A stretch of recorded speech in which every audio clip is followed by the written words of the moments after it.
आप देख रहे हैं खबरों, तबसरों और तज्जियात पर मबनी पाकिस्तान का सबसे मोतबर न्यूज शो दुनिया, कामरान खान के साथ। अस्सलाम वालेकुम, मैं हूं कामरान खान। पीटीआई को कौमी और सूबाई असम्बलीज में 77 मखसूस नशिस्तें देने से मुताल्लिक सुप्रीम कोर्ट ऑफ पाकिस्तान के 13 रुकनी फुल बेंच के अक्सरियती फैसले ने शहबाज हुकूमत को बेकरार कर दिया है। पूरी कुव्वत से हुकूमती मज़ाहमत की तस्वीर सामने आ रही है। तफसीली फैसला आने से पहले ही नून लीग ने नजरसानी की दरख्वास्त दायर करके अक्सरियती फैसला चैलेंज और आज रजिस्ट्रार सुप्रीम कोर्ट ने नून लीग की पिटीशन को समाअत के लिए एक नंबर भी अलॉट कर दिया है। 2 रोज़ पहले पीटीआई को प्रेशर में लाने के लिए शहबाज हुकूमत ने पीटीआई पर पाबंदी लगाने और इमरान खान पर आर्टिकल 6 के तहत गद्दारी का मुकदमा चलाने का ऐलान किया था। आज खबरें हैं कि पीर को कौमी असम्बली का इजलास बुलाया जाएगा और ख्याल किया जा रहा है कि सुप्रीम कोर्ट के फैसले पर इस तनकीद होगी इस कौमी असम्बली के इजलास में। मगर बहरहाल क्या होगा, ये जब इजलास होगा तो फिर हम देख सकेंगे। दरअसल पिछले 5 दिनों से नून लीगी वजीर और मुशीर प्रेस कॉन्फ्रेंसिस में सुप्रीम कोर्ट के फैसले की जमकर मुखालफत कर रहे हैं। आपने गौर किया होगा और बहुत अहम बात है कि तमाम बयानात ये पाकिस्तान मुस्लिम लीग नून की लीडरशिप की जानिब से सामने आए हैं। इस किस्म का कोई बयान पाकिस्तान पीपल्स पार्टी की छोटी की लीडरशिप की जानिब से सामने देखने में नहीं आया। काफ लीग ने भी इस फैसले के हवाले से कोई तनकीदी बयान जारी नहीं किया। सुप्रीम कोर्ट के फैसले को आज 6ठा दिन गुजर चुका है, लेकिन अजब बात है कि मुख्तसर अदालती हुक्मनामे में वाज़ेह मेकैनिज़म के बावजूद इलेक्शन कमीशन फुल कोर्ट के फैसले पर अमल दरामद की हिकमत अमली तरतीब नहीं दे सका है। इस हवाले से आज भी इलेक्शन कमीशन का इजलास बिला नतीजा ख़त्म हुआ और अब कल इलेक्शन कमीशन ये तयन करेगा कि सुप्रीम कोर्ट के हुक्म की कैसे तामील की जाए। इलेक्शन कमीशन के ज़राए का इब्तदाई एतराज़ है कि पीटीआई का अरकान असम्बली के हल्फनामों में इबाहम है और उनका कहना है कि सुप्रीम कोर्ट के फैसले के पैरा नंबर 8 के तहत पीटीआई के अरकान को फ़र्दन चेंबर में रुजू करना चाहिए। तहरीक इंसाफ का दावा है कि उसके पास अपने तमाम अरकान कौमी और सूबाई असम्बली के पार्टी वाबस्तगी के हल्फनामे मौजूद हैं। ताहम पीटीआई का यह भी इल्ज़ाम है कि उसके अरकान असम्बली से धौंस, धमकी और लालच देके पार्टी से बेवफाई पर उकसाया जा रहा है। मुमकिन है शहबाज हुकूमत और इलेक्शन कमीशन एक बार फिर सुप्रीम कोर्ट के फैसले को मुस्तरद कर दे, क्योंकि हमें याद है कि साबिक चीफ जस्टिस उमर अता बंदियाल ने पंजाब असम्बली की तहलील के बाद सूबे में पिछले साल 14 मई को इलेक्शन कराने का हुक्म दिया था, लेकिन शहबाज शरीफ हुकूमत ने इसको नहीं माना था और इलेक्शन के लिए वसाइल और अफरादी क़ुव्वत से देने से इनकार कर दिया था और निज़ाम इंसाफ इस सिलसिले में बेबस नज़र आया था।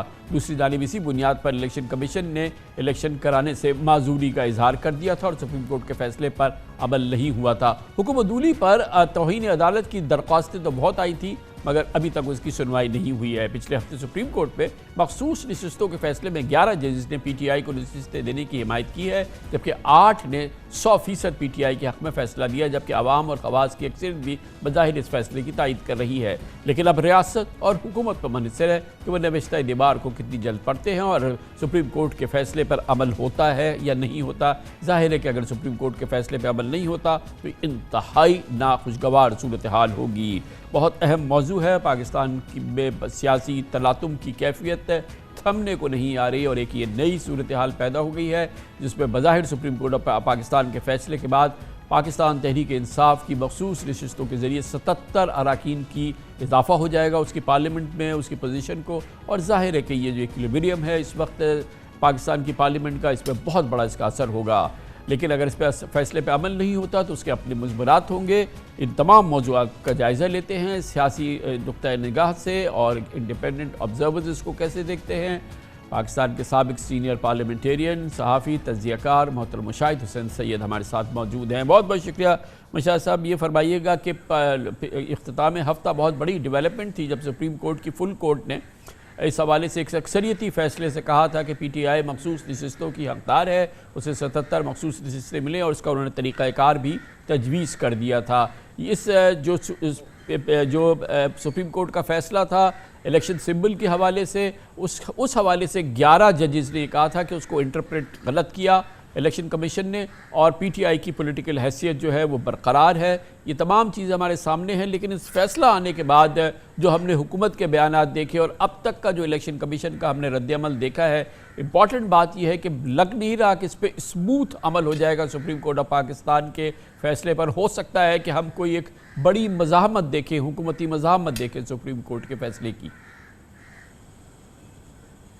अस्सलाम वालेकुम कामरान साहब और आपके व्यूअर्स को बड़ा अस्सलाम वालेकुम। पहली तो बात यह है कि ये बड़ी खुशाइंद बात है कि पाकिस्तान में कानून की हुक्मरानी है, आइन की बालादस्ती है, और जो माजी में गलती हुई उसकी तलाफ़ी भी हुई सुप्रीम कोर्ट के ज़रिए में।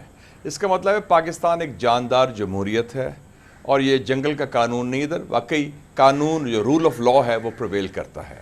क्योंकि उनको जिनको हक नहीं दिया गया था, एक पार्टी का उनके सिंबल ख़त्म कर दिया गया, उनका एज अ पार्टी का वजूद ही ऑलमोस्ट ख़त्म कर दिया गया, वो हक बहाल हो गया है। अब हुकूमत मैं देख रहा हूँ कि बौखलाहट का शिकार है। एक तो कोई बयानात अजीब किस्म के दे रहे हैं, और वो इसमें एक मिसाल मुझे याद आ गई, पंजाबी में कहते हैं नाले चोर नाले चतर। भाई आप पहले एक लोग आए, कई लोग आपके धांधली के पैदावार हैं, और फिर जब वो धांधली के ख़िलाफ़ कोई एक्शन हो रहा है या एक किसी को हक मिल रहा है तो उस पर भी एहतजाज किया जा रहा है। असल बात ये है कामरान साहब, आप देखें कि उसके बाद क्या हुआ है। 6 दिन आपने बताए, फिच की रिपोर्ट आई है, वो कहती है कि सियासी अदम इस्तेहकाम का ताल्लुक मईशत के साथ है और मईशत की बहाली उसके बगैर मुमकिन नहीं। साथ उन्होंने ये भी कह दिया है कि हुकूमत जो है लंबा नहीं चल सकती, शायद टेक्नोक्रेटिक गवर्नमेंट आए। नंबर 2 क्या हुआ है, बन्नू कैंटोनमेंट पर हमला हुआ है, दहशत गर्दी का एकदम एक नई लहर आई है। फिर आप देखा, फिर हुकूमत के अपने जो पार्टनर्स हैं कोalition के, मखलूत हुकूमत के, ANP हो, MQM हो, काफ लीग हो, तीनों ने इस फैसले की तायद की है, सुप्रीम कोर्ट के फैसले की। तो ये अपने पाँव पर खुद कुल्हाड़ी डाल रहे हैं, क्योंकि अगर ये क्राइसिस बढ़ा, बी वेरी क्लियर, इसके नतायज फिर ये होंगे कि अभी हुकूमत की तो बात इंपॉर्टेंट नहीं है, हुकूमत तो आनी जानी चीज़ है, वैसे भी ये लूली लंगड़ी हुकूमत है, इशू सिस्टम का है। We should save the system, और सिस्टम की बुनियाद कानून की हुक्मरानी है। एक बड़ी तकलीफ दे प्रेसिडेंस मौजूद है ना, कि इससे पहले पंजाब में इलेक्शंस के हवाले से सुप्रीम कोर्ट का जो फैसला था उसको मुस्तरद कर दिया था हुकूमत ने मुख्तलिफ हवालों से, और फिर इलेक्शन कमीशन ने भी उस पर अमल नहीं किया था। तो बज़ाहिर ये सामने आई थी उसकी बात कि उसके कोई फॉल आउट भी नहीं हुआ, उस पर कोई तौहीन अदालत की कार्रवाई भी नहीं हुई, और सुप्रीम कोर्ट ने उसको हज़म कर लिया था। तो क्या ये जो प्रेसिडेंस हमारे सामने है, कहीं उस पर तो अमल नहीं होगा? आज की सूरत हाल और उस सूरत हाल में क्या बड़ा फ़र्क है? बहुत बड़ा, मैं इससे ज़रा इख्तलाफ करता हूँ कि फॉल आउट नहीं हुआ। कामरान साहब, वो जो धौंस और धांधली से रोका गया सुप्रीम कोर्ट का फैसला, जो एक आइन के मुनाफी था, उसका जवाब आपके पाकिस्तान के अवाम ने दे दिया। 8 फरवरी को क्या हुआ, एक सियासी इंकलाब बैलेट बॉक्स के ज़रिए आया, इंतखाबात के ज़रिए आया। अवाम ने इंतखाबात को बतौर इख्तियार इस्तेमाल किया, और जो उनके दिल की बात थी उन्होंने उसका इजहार कर दिया। और जिस पार्टी का नामो निशान नहीं था, कोई कानूनी वजूद नहीं था, कोई जिक्र नहीं था, कोई कैंपेन नहीं था, जिसके लीडर सारे जेल में थे, उसको उन्होंने जिताया 37% वोट के साथ, और वो पाकिस्तान की सिंगल लार्जेस्ट पार्टी हुई। और जो उनके मुखालिफ थे वो इलेक्शन हार गए। बुनियादी बात तो ये है, नून लीग को 23% वोट मिले, पीपल्स पार्टी को 14% वोट मिले। तो अवाम ने तो अपना बदला ले लिया वोट के जरिए। 8 फरवरी को वो सारा सिस्टम फेल हो गया। एक ओकेजन था, सामने सूरत हाल आई, और उसमें लोगों ने वेंट के अपना वो किया और उसमें अपने गुस्से का इजहार कर दिया। अभी तो इलेक्शन जो है वो तो 4.5 साल बाद होंगे। अब अगर सुप्रीम कोर्ट के फैसले पे अमल नहीं होता, या एक आउट राइट हम डिफाइंस देखते हैं, जो इससे पहले इलेक्शन कमीशन की जानिब से भी देख चुके हैं, और अब तक के आसार हमें ज़रा सही नज़र नहीं आ रहे जब भी हम इस मामले पे गुफ्तगू कर रहे हैं। क्योंकि जो हमें फीडबैक आया है गवर्नमेंट की तरफ से, पब्लिक फीडबैक है, सारे जो मिनिस्टर्स हैं। हाँ, ये एक अलग बात है कि सिर्फ नून लीग की जानिब से ये बात आई है, पीपल्स पार्टी की जानिब से नहीं आई, दूसरे एलाइज की जानिब से नहीं आई, लेकिन वहाँ से डिफाइंस है, वो हुकूमत को रिप्रेजेंट कर रहे हैं। और इलेक्शन कमीशन की जानिब से भी अभी तक अमल की कोई सिंबल नज़र नहीं आए, कोई उसकी झलक नज़र नहीं आई है। देखिए, डिफाइंस क्या है, एक खौफजदा, एक कमज़ोर, एक लेमडक हुकूमत की तरफ से वो जो होता है ना, रेज ऑफ द इम्पोर्टेंट, बयानात बड़े मजबूत आ रहे हैं, लेकिन उनकी जड़ें तो बड़ी कमज़ोर हैं। ये तो अच्छी बात हुई कि ये जो रद्द-ए-अमल अवाम का आया, वो एक पुरअमन और जमहूरी रद्द-ए-अमल आया 8 फरवरी को। खुदा ना खास्ता अगर ये तकरार, तजाद और तकसीम की सियासत होती है तो इसके फिर नतायज और बुरे निकलेंगे, क्योंकि अवामी राय को आप कुचल नहीं सकते। हम 21वीं सदी में रहते हैं और फिर कोई और ना ऐसी चीज़ हो इनके कंट्रोल में ना हो। और दूसरा एक और आंसर ना भूलें कामरान खान साहब, पाकिस्तान कोई साउथ पैसिफिक का मुल्क नहीं है, पाकिस्तान कोई मिस्र नहीं है जहाँ कोई 10-20 साल आमर हुकूमत करते हैं और पता नहीं चलता। ये एक बहुत अहम मुल्क है, 25 करोड़ की आबादी है, in the most strategic part of the world, और दुनिया की नज़रें उस पर हैं। यूएस कांग्रेस ने रेजोल्यूशन पास किया है, यूएन सेक्रेटरी जनरल ने बाय नेम एक जिक्र किया है कैदी नंबर 804 का, यूएन रिपोर्टर ने किया है। तो इसके फिर और भी मज़मरात होंगे। और अमेरिका में इलेक्शन आ रहा है 5 नवंबर को, they will have a new president, और आप जानते हैं उसका नाम डोनाल्ड ट्रंप है। तो आप देखें कि इस हम कोई आइसोलेशन में नहीं रह रहे। एक और इसके बीच में एक और इम्पॉर्टेंट डेट है, वो ये है कि अक्टूबर के एंड में चीफ जस्टिस ऑफ पाकिस्तान जनाब जस्टिस काजी फाइज ईसा जो हैं उनकी टर्म पूरी हो जाएगी। और आज ऑफिशियली बताया गया है लॉ मिनिस्टर की जानिब से कि वो इंटरेस्टेड नहीं है किसी एक्सटेंशन में। वो मुमकिन थी या नहीं वो एक अलग बात है, बट एनीवेज ये चैप्टर लगता है क्लोज होगा। और जस्टिस मंसूर अली शाह जिनके व्यूज़ और उनके फैसले हमारे सामने हैं, वो चीफ जस्टिस की हैसियत से उनकी टर्म शुरू हो जाएगी। तो between now and the US elections एक ये भी बड़ी इंपॉर्टेंट डेवलपमेंट है। और अगर हम इस पर्सपेक्टिव में उसको देखें कि हुकूमत और इलेक्शन कमीशन जो है वो सुप्रीम कोर्ट के फैसले पे अमल नहीं करती, तो आगे की सूरत हाल बड़ी कॉम्प्लिकेटेड नज़र आ रही है। ये बिल्कुल सही फरमाया, क्योंकि जस्टिस मंसूर अली शाह एक बड़े क्रेडिबल, बड़े काबिल, बड़े बाकिरदार और बड़े बासलाहियत जज हैं जो एक इंडिपेंडेंट फैसला करते हैं। और वो अकेले नहीं, इस दफ़ा वो तकसीम नहीं है, ये अक्सरियत के वो बात है। अगर आपका एक रवायत पड़ गई कि हमने एक इदारे को जो कानूनी और आइनी इदारा है उसकी डिफाइंस करनी है, तो कल को फिर कुछ और साइड किसी और इदारे की भी डिफाइंस शुरू हो जाएगी।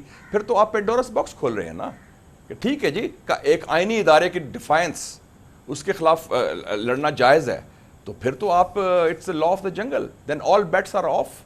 फिर कल को किसी और इदारे के खिलाफ कोई बोलेगा तो फिर उसका क्या जवाज़ होगा, आप कैसे उसको रोकेंगे? तो आप वो काम ना करें जिसके आपके नुकसानात मुल्क के लिए, डेमोक्रेसी के लिए, सिस्टम के लिए बहुत ख़तरनाक हो सकते हैं। बहुत बहुत शुक्रिया जनाब मुशाहिद हुसैन सैयद हमारे साथ थे, दो टोक तज्जिया दे रहे थे मौजूदा सियासी सूरत हाल का सुप्रीम कोर्ट ऑफ पाकिस्तान के एक बहुत इंपॉर्टेंट फैसले के बाद। अब इसका खालिसतन आईनी कानूनी जायज़ा लेंगे छोटे से वक्फे के बाद। सुप्रीम कोर्ट बार एसोसिएशन के दो साबिक सदूर, पाकिस्तान के दो नामवर सीनियर कानूनदान मोहतरम अकरम शेख और जनाब कामरान मुर्तज़ा हमारे साथ होंगे छोटे से वक्फे के बाद। सुप्रीम कोर्ट फुल कोर्ट का इंतहाई अहम फैसला जिसने मुमकिन बनाया कि पाकिस्तान तहरीक इंसाफ की नशिस्तों में 77 का इजाफा हो जाए, 77 मकसूद नशिस्तें उसको मिल जाएं और सुप्रीम कोर्ट ऑफ पाकिस्तान के फैसले पर मिनोन अमल हो जाए, तो पाकिस्तान में पार्लियामेंट की जो हैयत है इस वक्त उसमें एक बहुत बड़ी तब्दीली हो जाएगी। इसका सियासी तज्ज़िया हम हासिल कर रहे थे, आइनी और कानूनी राय हासिल करते हैं। बहुत ही जो मुस्तनद हमारे कानूनदान हैं वो हमारे साथ हैं, दो साबिक सदूर सुप्रीम कोर्ट बार एसोसिएशन मोहतरम अकरम शेख साहब और मोहतरम सेनेटर कामरान मुर्तज़ा हमारे साथ मौजूद हैं। शेख साहब, पहले आपसे गुफ्तगू का आगाज़ करेंगे। वैसे तो शायद ये गुफ्तगू की गुंजाइश नहीं थी, सुप्रीम कोर्ट ऑफ पाकिस्तान का फ़ैसला आ गया था। आज जब हम आपसे बात कर रहे होते उस वक्त ये हमें सूरत हाल नज़र होती, इस पर अमल की कैफियत नज़र आती है, मगर इस दौरान हम देख रहे हैं कि हुकूमत की सतह पर भी बज़ाहिर एक मज़ाहमत का तासुर उभरा है, इस फैसले पर अमल दरामद का तासुर नहीं उभरा है और इलेक्शन कमीशन ऑफ पाकिस्तान भी तज़ज्जुब का इजहार करता नज़र आया है, उस पर भी अमल का हमने हमें उसका इशारा नहीं मिला है, ना इलेक्शन कमीशन की जानिब से ना हुकूमत की जानिब से। और तीसरी जानिब जो है वो सुप्रीम कोर्ट की फुल कोर्ट का फ़ैसला मौजूद है, मगर उसके बावजूद ये जो इस वक्त कन्फ्यूजन है इसकी ताबीर क्या होगी आपके ख्याल में, इसका क्या नतीजा निकलेगा? कामरान खान साहब, आपका बहुत शुक्रिया। इस अहम कौमी मामला पर आपने मुझे अपने प्रोग्राम में राय देने का मौका दिया।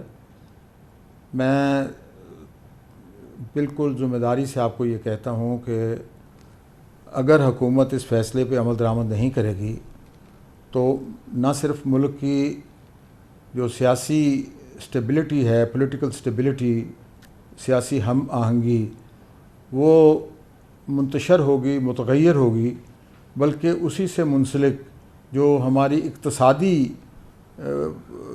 जो पेशरफ्त है वो भी बहुत बड़े सेटबैक का शिकार हो जाएगी।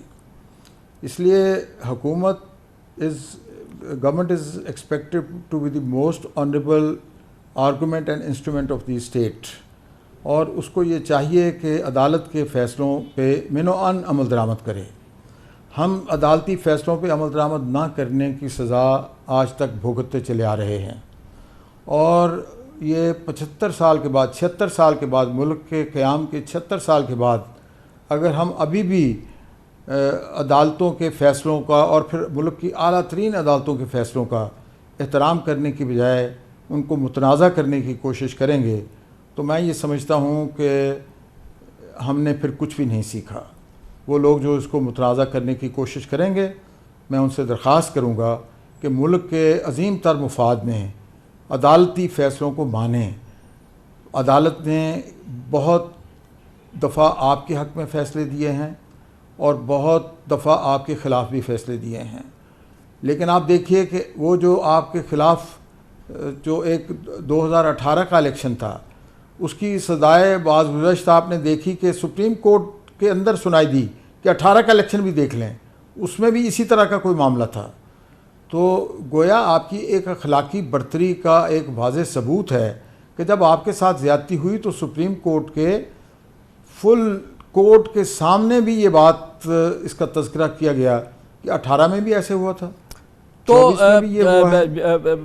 मैं समझता हूँ कि सुप्रीम कोर्ट ने। कामरान मुर्तज़ा साहब, आप फरमाइएगा कि इस वक्त बज़ाहिर एक तासुर जो है वो ये नज़र आ रहा है बिल्कुल, और हुकूमत ने बहरहाल एक रिव्यू पिटीशन भी फाइल कर दी है कि हुकूमत इस फैसले पर के हवाले से उसके न सिर्फ ये कि बहुत शदीद तहफ़्फ़ुज़ात हैं, शदीद एतराज़ात हैं, बहुत शदीद तनक़ीद की है, वो अपनी जगह है, लेकिन उस पर अमल दरामद की सूरत हाल जो है वो हमें नज़र नहीं आ रही। और सबसे अहम बात यह है कि इस वक्त इलेक्शन कमीशन ऑफ पाकिस्तान से भी ऐसे कोई आसार नज़र नहीं आ रहे कि ये जो फुल कोर्ट का फ़ैसला था, इम्पॉर्टेंट बात यह कि फुल कोर्ट के का फ़ैसला था, मेजॉरिटी जजेस का था, और उसके अंदर 11 जजेस ने तो ये बात कही कि PTI के साथ मुख्तलिफ़ हवालों से, ख़ास तौर पे जो जनवरी का फ़ैसला था इलेक्शन से, बल्कि ज़्यादती हुई है, लेकिन अब उस पर अमल दरामद ना होना, क्या इसके मुज़मरात होंगे कामरान मुर्तज़ा साहब? देखिए, इस फैसले पे मेरे अपने तकनीकी तहफ़्फ़ुज़ात हैं, मैं उसके साथ एग्री नहीं कर रहा जो मेजॉरिटी डिसीजन है, मगर स्टिल ये लॉ ऑफ द लैंड है। लॉ ऑफ द लैंड है, इसका मतलब है कि इसको इम्प्लीमेंट होना चाहिए। आप इससे इत्तफ़ाक़ करें, आप इससे इख्तलाफ करें, दोनों सूरतों में आपके पास रिव्यू का हक़ है, मगर आपको इसको इम्प्लीमेंट करना है। रिव्यू आपने फ़ाइल कर दिया, अगर रिव्यू में आपको कोई रिलीफ मिल जाती है, इट्स ओके, अदरवाइज़ आपको इम्प्लीमेंट करना है। और चूँकि कोई स्टे ऑपरेट नहीं कर रहा और स्टे ऑपरेट करता भी नहीं है, कभी अपने फ़ैसलों को किसी ने सस्पेंड किया भी नहीं है, तो इसका मतलब ये है कि आप इम्प्लीमेंट करिए। और फ़र्ज़ कर लीजिए अगर रिव्यू में जो है वो कोई बात तब्दील हो जाती है, तो फिर वो दोबारा फिर रिवर्स हो जाएगा। जैसे पहले जो है वो सीटें किसी और को मिली थी, वो सीटें उन जिनको मिली थी उनसे चली गई। आप इस फ़ैसले को इस हालत में आपने इन एनी केस अमल करना है। मेरा कोर्ट में स्टैंड और था, मेरा आज भी जो है ना, मैं जानता हूँ कि मैं किस जगह पे खड़ा हूँ और मैं इस फैसले से इत्तफाक नहीं करता, मगर ये लॉ ऑफ द लैंड है, आपने इस पर अमल करना है। अगर अमल नहीं करेंगे तो इसका मतलब अनारकी है। तो शेख साहब, इसमें जो रिव्यू की एक ज़ाहिर है कि वो हक़ तो हासिल है, उसका क्या प्रोसेस होगा, वो कैसे होगा? क्योंकि हुकूमत ने एक रिव्यू फ़ाइल किया है, वो कि अभी तफसीली फ़ैसला नहीं आया है। हाँ साहब, ऐसा है कि रिव्यू जुरिस्डिक्शन जो है हमारे कॉन्स्टिट्यूशन में जो डिसाइडेड केस लॉ है उसके मुताबिक बहुत महदूद उसकी जुरिस्डिक्शन है, बड़ा महदूद अख्तियार समात है। Errors floating on the surface of the record are the only grounds on which this review petition can be accepted.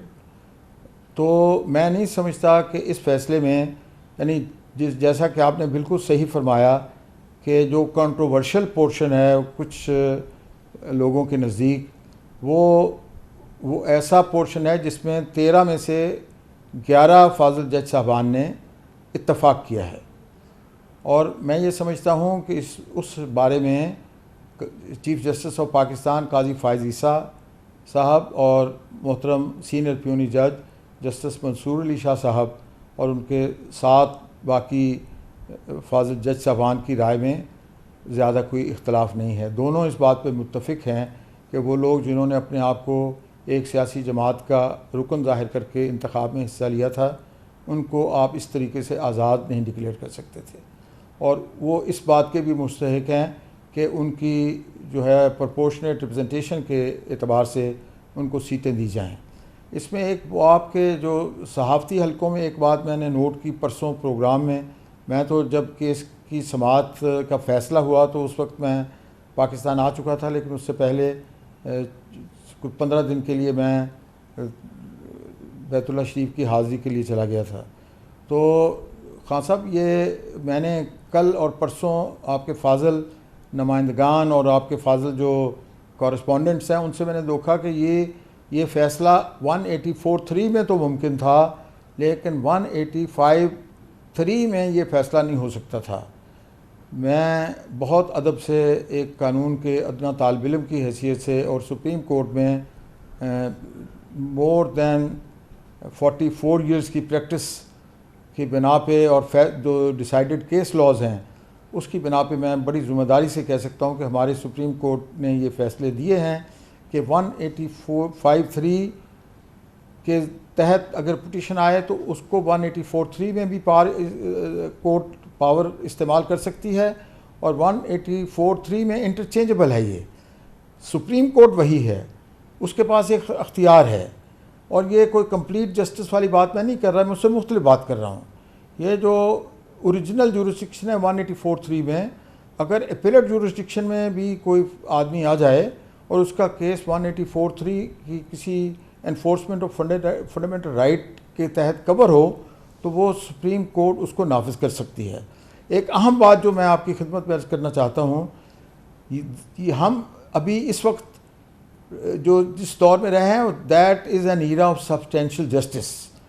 Technical errors and technical knockouts का ज़माना नहीं है। ये उज़र के फ़लाँ जमात फ़रीक थी, फ़लाँ जमात फ़रीक नहीं थी। मैं ये नहीं समझता कि अगर सुप्रीम कोर्ट को दौरान समाअत ये पता चलता है कि वो फ़रीक जो हमारे पास फ़रीक मुक़दमा नहीं है उसका इस्तेहकाक बनता है तो उसको रिलीफ़ देने में कोई अमर माने नहीं है। एपेक्स कोर्ट है, यहाँ सारी ज़िंदगी मुकदमेबाजी में ख़त्म नहीं करनी, मुल्क को चलाना है। और मुल्क जिस नाजुक हालात से गुज़र रहा है उसका ये तकाज़ा है कि हम ज़्यादा से ज़्यादा पॉलिटिकल स्टेबिलिटी के लिए अपना अपना किरदार अदा करें। मैं समझता हूँ सुप्रीम कोर्ट के सारे जज साहबान इंडिपेंडेंट्स हैं। वो जमातें जो अपने ख़िलाफ़ फैसले आने के बाद जज साहबान को सोशल मीडिया में परेशान करती हैं, इस रवैये को ख़त्म होना चाहिए और सियासी जमातों को जिम्मेदारी के साथ उनको रोकना चाहिए। ये बताइएगा कि जैसे शेख साहब ने कहा कि ठीक है ये हक़ था, वो असल में पीटीआई के नामज़द करदा, उनको पीटीआई को वो हक़ मिलना चाहिए वॉटेवर, लेकिन सबसे अफसोस की बात यह है कि एक नज़ीर कायम हो चुकी है पंजाब के इलेक्शंस के हवाले से, जहाँ पे सुप्रीम कोर्ट का फ़ैसला आया था कि पंजाब के इलेक्शंस कराए जाएँ और ज़ाहिर है कि 90 दिन में तो वो इलेक्शन नहीं हुए थे। उसके बावजूद सुप्रीम कोर्ट के फ़ैसले को नज़रअंदाज कर दिया गया, उस पर अमल नहीं हुआ, उस पर किसी को सज़ा भी नहीं हुई। तो इसलिए एक ख़्याल आम ये है कि वो नज़ीर को सामने रखते हुए ये ऐन मुमकिन है कि हुकूमत एक बार फिर इसको फ़ैसले को मुस्तरद कर दे, इलेक्शन कमीशन एक बार फिर इस फैसले पे अमल दरामद ना करे। और ज़ाहिर है कि हुकूमत के जो लोग हैं उनकी अपनी राय है, आपने ख़ुद फरमाया कि आप इस फैसले से इत्तफाक नहीं करते, लेकिन एक नज़ीर कायम हो चुकी है पाकिस्तान में और ये तसलसल से होगा तो ये तसलसल से दूसरा सुप्रीम कोर्ट का बड़ा फैसला होगा जिसको कि नज़रअंदाज कर दिया जाए। देखिए एक तो आइडियल पोजीशन है कि हम ग्रेस शो करें। जी कामरान मुर्तज़ा साहब फरमाइएगा। जी एक तो जो आइडियल पोजीशन है कि हम ग्रेस शो करें और बावजूद इसके कि इसमें लूज़र मेरी अपनी जमात भी लूज़र है, उसने भी कोई 10, 11, 12 सीटों की उससे भी चली गई हैं, तो हमने ग्रेस शो की है कि हम रिव्यू भी फाइल नहीं करेंगे और हम इसका खैर मकदम करते हैं। हम इसको एक्सेप्ट करते हैं। अगर किसी को प्रॉब्लम था, अगर जिनसे सीटें गई, अगर वो अपने तौर पे अपनी ज़ात के लिए जाना चाहे तो हम उसको नहीं रोकेंगे, मगर एज ए पार्टी हम नहीं करेंगे।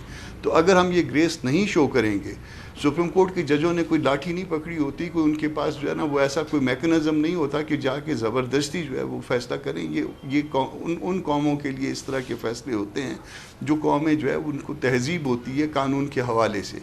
अगर हम इस हवाले से अगेन बद तहज़ीबी का मुज़ाहरा करेंगे तो उसका नतीजा जो है वो फिर बहुत ख़राब होगा, और फिर शायद हमको दुनिया में जो थोड़ी बहुत अगर कहीं थोड़ी इज़्ज़त मिल भी जाती है तो वो भी हमारी लोगों के सामने नहीं रहेगी कि ये अपनी सुप्रीम कोर्ट का फ़ैसला भी नहीं मानते हैं। चले एक दफ़ा तो हमने जख मार ली, एक दफ़ा तो हमने गलती कर ली थी, मगर ये तो बार बार उसी तरह से करते हैं। जो फ़ैसला पसंद आए उसको मान लेते हैं, जो पसंद ना आए उसको किसी न किसी तरह से फ्रस्ट्रेट करने की कोशिश करते हैं, जो कि रवैया दुरुस्त नहीं है।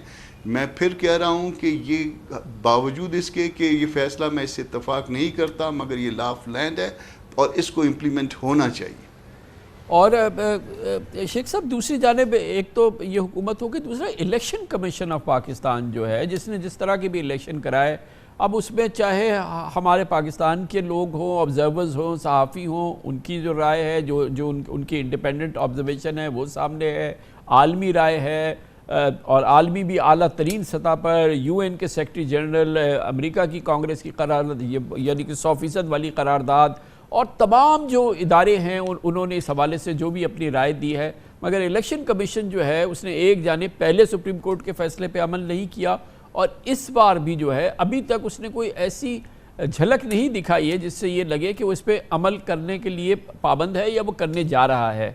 ये इलेक्शन कमीशन का जो ओवरऑल किरदार जो है ये भी बहुत ही मशकूक लगता है। मैं आपसे 100% इत्तेफाक करता हूँ। इलेक्शन कमीशन के पास कोई इख्तियार नहीं है कि वो सुप्रीम कोर्ट के फ़ाइनल और हतमी फ़ैसले पे अमल दरामद में पसोपेश करे और कोई ले तो लाल करने की कोशिश करे। ये they have to execute and implement the judgement of the honourable Supreme Court. और देखिए ना कितनी अक्सरियती जजमेंट है, कितनी पेन्स टेकिंग एक्सरसाइज के बाद जजमेंट आई है हर जज साहब ने। देखिए ये भी देखा गया कि पार्टी की क्या क्या गलती है, लेकिन उन्होंने अगर किसी को सही कानूनी राय नहीं मिली तो उसको भी उन्होंने कहा कि पार्टी का कोई कसूर नहीं है। और ये एक सेटल्ड केस लॉ है, 65 की फुल कोर्ट की जजमेंट है कि ये पार्टी पाबंद नहीं है कि वो वकील करे, फरीकान मुकदमा पाबंद नहीं है कि वकील करे। जजेस must wear all the laws on their sleeves और they should apply the law when it is applicable.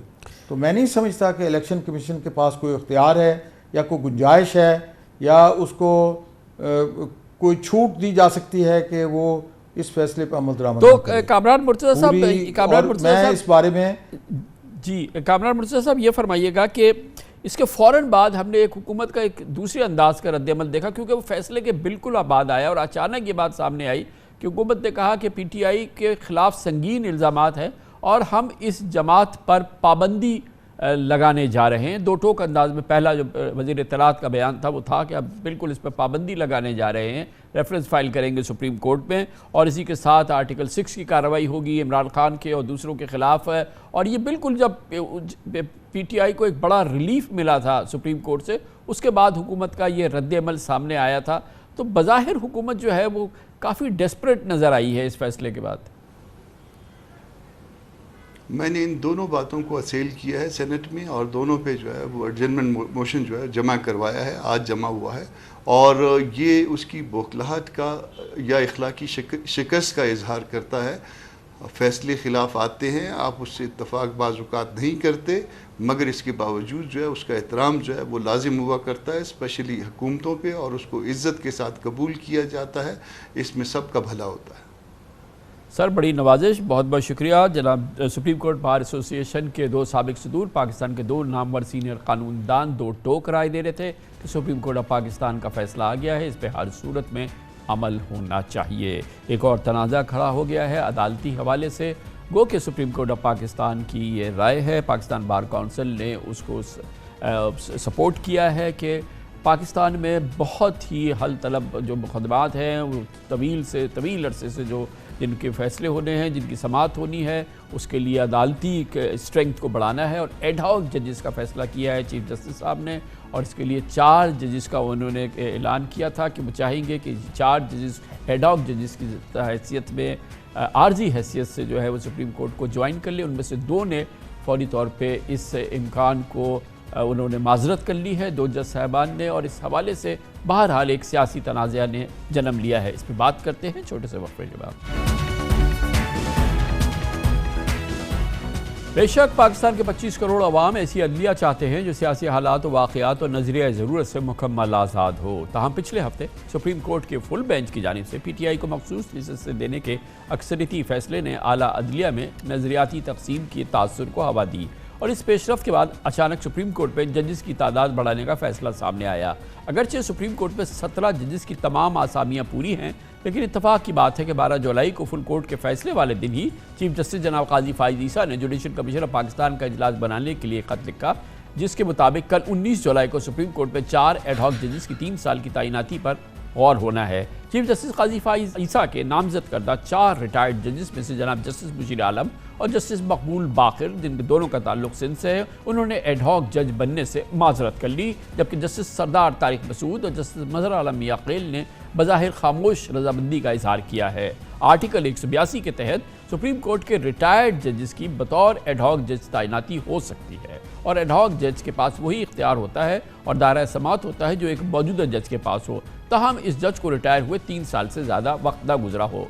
Chief justice जनाब काजी फाइज ईसा की सरबराही में 9 रुकनी जुडिशल कमीशन ऑफ पाकिस्तान में वज़ीर कानून आज़म नज़ीर तारड़, अटॉर्नी जनरल मंसूर उस्मान आवान की वजह से हुकूमती पलड़ा भारी नजर आता है। पाकिस्तान बार काउंसिल ने आज अपने एलामिये में एड हॉक जजेस की तैनाती की भी हिमायत कर दी, जबकि वज़ीर कानून आज़म नज़ीर तारड़ पहले ही एड हॉक जजेस की तैनाती के मुकम्मल हामी रहे हैं। चीफ जस्टिस काजी फाइज ईसा के खत में वाज़ेह लिखा है कि एड हॉक जजेस की तैनाती सिर्फ ज़ेरे इल्तवा मुकदमात को निपटाने के लिए की जा रही है। बिलाशुबा 30 जून 2024 तक आदाद शुमार के मुताबिक सुप्रीम कोर्ट में 58,470 केसेस ज़ेर इल्तवा हैं, जिनमें तकरीबन 32,000 अपील्स सिर्फ काबिल समाअत होने या ना होने के फैसले की मुंतज़िर है। कहा जाता है कि सुप्रीम कोर्ट की ज़ेर इल्तवा केसेस का अंबार सियासी मामलात में अदलिया की बढ़ती हुई मसरूफियत का शाखसाना है। अब देखना यह है कि एड हॉक जजेस सियासी मुकदमात समाअत करेंगे या नहीं। PTI के हलकों में तासुर है कि चीफ जस्टिस अपने हम ख्याल जजेस को एड हॉक जजेस लगाकर नज़रियाती कंट्रोल बढ़ाना चाहते हैं। ये बहरहाल एक सियासी व्यू है PTI का और PTI ने सुप्रीम कोर्ट में इसीलिए 4 एड हॉक जजेस तैनाती की मुखालफत कर दी है। अहम मौजू है, मुतनाज़ा बहरहाल बन गया है और इस पर बात करने के लिए इस्लामाबाद में हमारे साथ मौजूद हैं अदालती उमूर के मुमताज़ सीनियर सहाफ़ी जनाब हसनात मलिक। बहुत बहुत शुक्रिया हसनात मलिक साहब। ये बताइएगा कि बज़ाहिर तो मुझे एक लेमैन के हैसियत से कबाहत नज़र नहीं आ रही, 58,000 केसेस पेंडिंग है और अगर स्ट्रेंथ बढ़ाई जा रही है सुप्रीम कोर्ट की और उसका मकसद सिर्फ यह है कि इस अंबार को जो है एड्रेस किया जाए और इनको डिस्पोज ऑफ किया जाए, तो इसमें कोई कबाहत तो नहीं होनी चाहिए या क्या? ये जो एतराज़ात हैं इनको आप कैसे देख रहे हैं? जी बिल्कुल कामरान साहब, ये बात तो बड़े अरसे से चल रही थी कि जब परमानेंट सीटें फिल होंगी उसके बाद जो है वो एड हॉक जज, खासकर सरदार तारिक साहब का बड़ा नाम लिया जा रहा था कि उनको अपॉइंट किया जाएगा और काई साहब ने जब वो सीनियर पुनी जज थे उस वक्त से उनको कह रहे थे कि आपने आना है, क्योंकि फौजदारी साइड का, क्रिमिनल साइड का जज उस वक्त सुप्रीम कोर्ट में अवेलेबल नहीं था। वो कि अभी लाहौर हाई कोर्ट से मलिक शहजाद अहमद सुप्रीम कोर्ट में आ गए। कोई कबात नहीं, इसमें कोई शक नहीं कि पेंडेंसी बहुत है, लेकिन टाइमिंग जो है जिसकी वजह से PTI को खदशात हैं। अब ये देखना है कि क्या कल जुडिशल कमीशन जो 2 जजेस की नॉमिनेशन है यूनैनिमसली अप्रूव करता है। मेरे ख्याल में अगर यूनैनिमसली अप्रूव करता है और फ्यूचर के चीफ जस्टिस चाहे वो जैसे मंसूर अली शाह हैं, जैसे मुनीब अख्तर हैं और जैसे याही अफरीदी हैं, वो इंडोर्स करते हैं, फिर मेरा ख्याल है कि कोई ऐसा मसला नहीं हो, क्योंकि लेकिन वो इंडोर्स करें ना करें, जो अक्सरियत है जिसमें जाहिर है कि चीफ जस्टिस साहब इसको सपोर्ट करेंगे और अटॉर्नी जनरल हैं और फिर पाकिस्तान बार काउंसिल है और लॉ मिनिस्टर भी हैं, तो ये तो मेजॉरिटी तो वहाँ है ना, ये तो फिर हो तो जाएगा अगर जी बिल्कुल। वो अगर 5-4 से फैसला आता है और 5 जो मेम्बरान हैं, जो चाहे वो चीफ जस्टिस काजी फैसा हो या हुकूमत के 2 मेम्बरान हो या जो है वो बार के मेंबर हैं जैसे अमीनुद्दीन खान है, तो ये अगर 5 होते हैं तो उसका कोई जो है वो इमेज अच्छा नहीं जाएगा उस अपॉइंटमेंट का और ऑप्टिक्स जो है वो पूरे मुल्क में कि जी 5-4 से जो एक सीनियर पुनी जज था आज से 4-5 महीने पहले, और उसकी अपॉइंटमेंट जो है वो 5-4 से डाक हो रही है, वो कोई अदलिया में उसका अच्छा नहीं मैसेज आएगा पूरे मुल्क से। अच्छा ये बताएं कि जो असल प्रॉब्लम है, होता है जो पीटीआई को एतराज़ है कि अगर ये जो मुकदमात हैं जिनके सियासी मुजबरात होते हैं, जो सियासी नौइयत के आइनी नौइयत के मुकदमात हैं, अगर उनमें ये जज साहिबान उस बेंच में शामिल नहीं होते फिर तो कोई प्रॉब्लम नहीं है, मगर आपको क्या लगता है कि ख़ुद ये जज साहिबान या जब बेंच बन रही होगी तो इस बात का एहतियात किया जाएगा कि इस किस्म के मुकदमात में इन एडहॉक जजेस को शामिल ना किया जाए बेंच में? देखिए ये तो अब कमेटी ने फैसला करना है, 3 जजेस की कमेटी है क्या, और मेरा ख्याल है कि इन 2 जजेस को कंट्रोवर्सी से बचने के लिए खुद ही कह देना चाहिए कि पॉलिटिकल केसेस में, हाई प्रोफाइल केसेस में हमें उन बेंचेस में ना बिठाया जाए। और फिर ये है कि उन कमेटी को भी एहतियात करनी चाहिए कि जब परमानेंट जजेस मौजूद हैं तो अगर एडहॉक जज के को शामिल करके और बर्तरी किसी एक सोच की बढ़ती है तो उसका क्या जुडिशरी पे असर पड़ेगा। तो ये एक बात है, असल इसमें कोई शक नहीं है कि ये जजेस जो हैं चीफ जस्टिस काजी फैसल के हम ख्याल हैं, जो मौजूदा हुकूमत है वो बहुत खुश है, नून पीटीआई को कुछ खदशात हैं दोनों जजेस से, लेकिन ये भी हम देखते हैं कि साइफर केस में इमरान खान और शाह महमूद कुरैशी को जो ज़मानत दी गई थी उस बेंच के हेड जो है वो जस्टिस सरदार तारिक कर रहे थे। तो ये एक चीज़ है कि एडहॉक जज अमूमन एक ये भी बात होती है कि चीफ जस्टिस की तरफ देखते हैं और चीफ जस्टिस का वो परमानेंट वोट होते हैं, लेकिन जो मौजूदा चीफ जस्टिस हैं वो तो 3-4 महीने के लिए जो अभी सिचुएशन बन रही है, कॉन्स्टिट्यूशन अमेंडमेंट हो नहीं सकती, तो वो जैसे मंसूर अली शाह जो हैं वो इम्पोर्टेंट है। तो मेरा ख्याल है कि टाइमिंग की वजह से सारा मसला बना। अच्छा, इसमें एक इंपॉर्टेंट बात यह है कि 2 जज साहिबान ने, 4 में से 2 ने यानी आधे ने रिक्यूज़ कर लिया अपने आप को, जस्टिस मुशीर आलम ने, जस्टिस मकबूल बाकिर ने। इसकी कोई अहमियत है आपके नज़दीक कि इन 2 जज साहिबान ने कहा कि हमें इसमें शामिल नहीं होना है, और ये जो फिर नॉमिनेशन का प्रोसेस है इसमें ये एक इम्पॉर्टेंट डेवलपमेंट तो हुई ना? देखिए कमरान साहब, जो इनिशियल कंसल्टेशन वो 2 जजेस की थी आपस में जुडिशल कमीशन के मेंबरान में, 4 के नाम चीफ जस्टिस काजी फैसल ने क्यों भेजे हैं? बेहतर होता कि वो उनसे पहले कंसल्टेशन लेते। मुशीर आलम साहब का तो बड़े वाज़ेह जो मैसेज लेटर आया उससे ये था कि उनसे पहले नहीं पूछा गया, और जो जस्टिस काजी फैसल ने भी उस लेटर में यही कहा कि सेक्रेटरी पूछे। और दूसरा जो मकबूल बाकिर मामला था वो इनडिसाइसिव थे कि वो नहीं आना चाह रहे थे, लेकिन ये है कि वो चीफ जस्टिस काजी फैसल से उनकी कुर्बत भी ज़्यादा है, वो कोई ऐसा इंप्रेशन भी नहीं देना चाह रहे थे कि जी इसका ये है कि चीफ जस्टिस काजी फैसल की पोजीशन जो है वो इफेक्ट हो।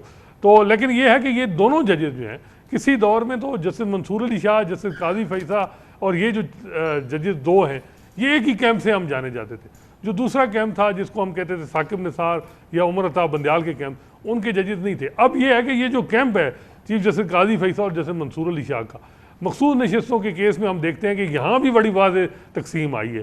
तो अब देखने हैं कि कल क्या सूरत हाल बनती है। सबसे अहम चीज़ है कि क्या ये जो रिटायर्ड जजेस जो एडहॉक अब इनको अपॉइंट किया जा रहा है, इनकी अच्छी खासी पेंशन है, एक जो जज सुप्रीम कोर्ट की है उसकी इतनी तनख्वाह की पेंशन है, क्या इनको फिर रिटायर्ड जज एडहॉक जज की भी तनख्वाह भी मिलेगी? और ये 25 से 30 लाख रुपए में एक जो है वो इनका सारा जो है वो पब्लिक के चक्कर से जाएगा, ये बड़ा इंपॉर्टेंट है। मेरा ख्याल है कि अगर पेंशन उनको मिल रही है तो फिर जो है वो तनख्वाह नहीं मिलनी चाहिए। इस हवाले से बहुत से वकला से बात हुई है, वो भी समझते हैं कि या वो पेंशन लें या उनको तनख्वाह मिलनी चाहिए। तो अब देखना है कि क्या सूरत हाल बनती है। दूसरा टाइमिंग, और तीसरा जो है टेन्योर 3 साल, ये बहुत ज़्यादा टेन्योर है। टेन्योर 1 साल ज़्यादा होना चाहिए। बहुत शुक्रिया जनाब हसनात मलिक हमारे साथ थे। इसके साथ ही हमारे आज के प्रोग्राम का इख्तिताम होता है। कल आपसे फिर मुलाकात होगी इंशाअल्लाह।